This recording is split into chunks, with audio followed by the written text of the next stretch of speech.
আসসালামু আলাইকুম। আশা করি সবাই ভালো আছেন। তো সর্বপ্রথম আমি আপনাদেরকে ওয়েলকাম জানাই। যারা আমার এই ভিডিওগুলো দেখতেছেন তাদের প্রতি দোয়া এবং ভালোবাসা। আজকে আমি একটা গরুর খামারে আসছি।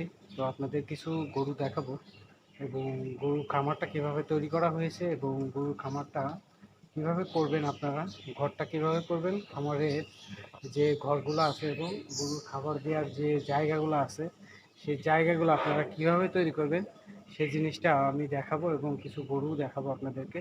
তো আমার ভিডিওটা দেখতে থাকুন, আর যদি ভালো লাগে তাহলে আমার পেজটা ফলো দিবেন এবং ভিডিওটা শেয়ার করে দেবেন। তো এখানে যে খাবারের চারিগুলো দেখতেছেন এটা আপনার সিমেন্ট দিয়ে তৈরি করা, পাকা করে দেওয়া। আর একটা গরুর পাশে দেখেন অনেকখানি জায়গা দিয়ে আর একটা বেড়া দিয়ে রাখা হয়েছে, যাতে অন্য গরুর সাথে কোনো গ্যাঞ্জাম ফ্যাসাদ বা মারামারি করতে না পারে। তো এই যে সিস্টেমগুলা, এই সিস্টেমগুলা আপনারা, আমি মনে করি যে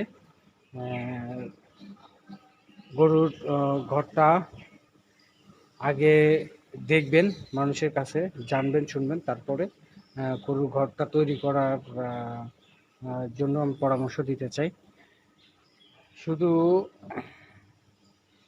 নিজের মেধা বলে করলেও হবে, তবে তারপরেও দু একটা টিপস যদি আপনারা দেখে নেন তাহলে আপনাদের জন্য অনেক সুবিধা হবে, যাতে গরুর কোনো সমস্যা না হয়। এবং আর এই খাবারের চারিগুলা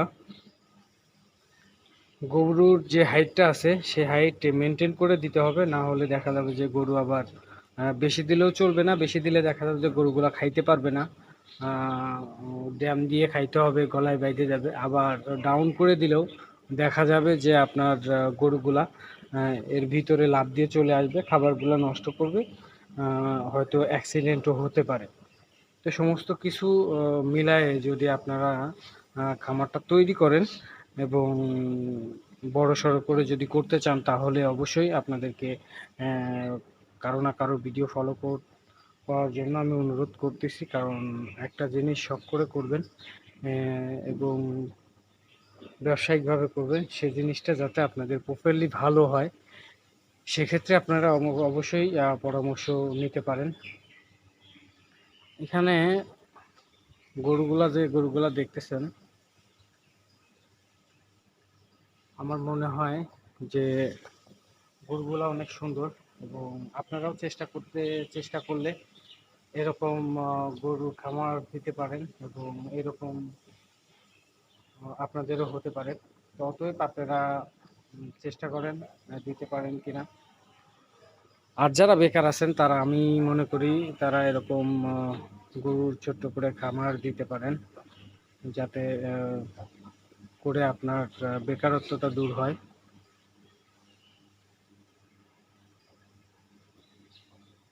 তো এই গরুটা কীরকম লাগতেছে আপনাদের মাঝে তো জানাবেন কমেন্টের মাধ্যমে।